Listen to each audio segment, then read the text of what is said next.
Hi, this is Rick with Mystic Falls and Ponds LLC out here in Port Charlotte, off in Gasparilla, doing a rebuild for a basalt fountains. Unfortunately, when they put this in, there was a lot of mistakes that were made, so now it's got to be rebuilt. We'll get it taken care of the right way, get the glare out of here. And this is what I'm doing. I have a first video already out, and here's what I'm doing today. I'm going to be replacing this. The basin there had collapsed because they put the basalts on the wrong place, unfortunately.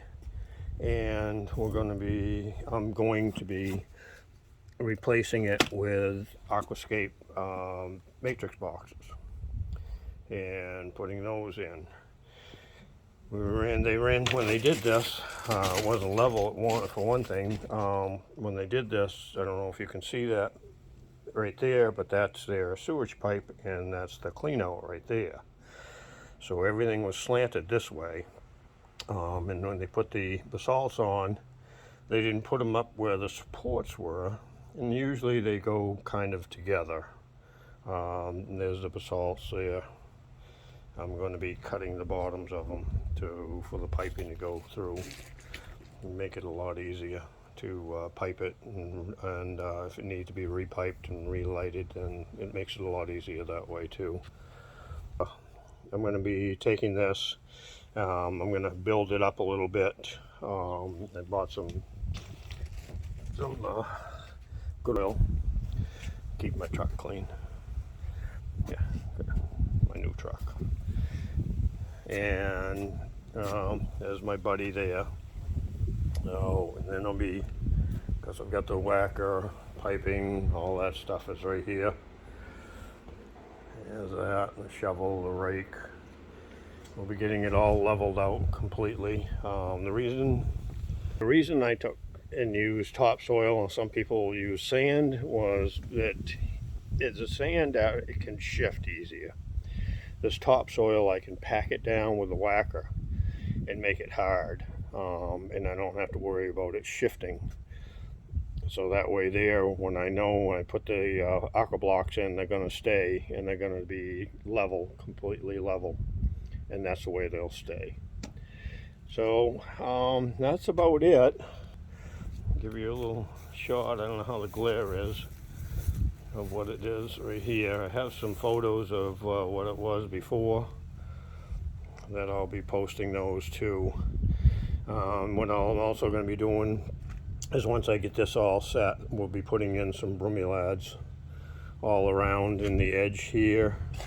Put some bromelads in here and then decorate it up. Take these rocks that they have set in the four corners, just setting in the corners there, and I'll be moving those in kind of, instead of laying them flat like they are.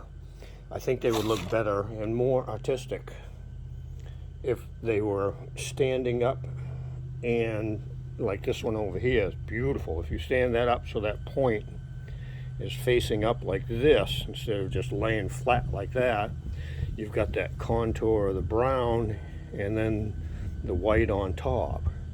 So it'll look nice. I just wish that they had used bigger cobbles instead of these little things like they have here. This is what I would have liked to have seen the whole thing done in, bigger cobbles, different colors, different textures. So I'll be using as much as I can around the basalts, around the basin and stuff, the bigger ones. It allows more water to flow through. The smaller ones, what happens is they get packed in there tight, and then the water splashes off more. So you end up losing more water. Where the bigger stones have bigger openings between them, and it allows the water more water to flow down through. Well, this is Rick with Mystic Falls and Ponds LLC out here in Port Charlotte, and we'll get this thing rebuilt today, and hopefully get everything running by tomorrow. Once everything is in today, I'll show you at the end of the day what it looks like. Today was supposed to go up to about 105, but there is a nice little breeze right now. Thank God for that. I will talk to you soon. Have a great day and be safe out there. Bye-bye.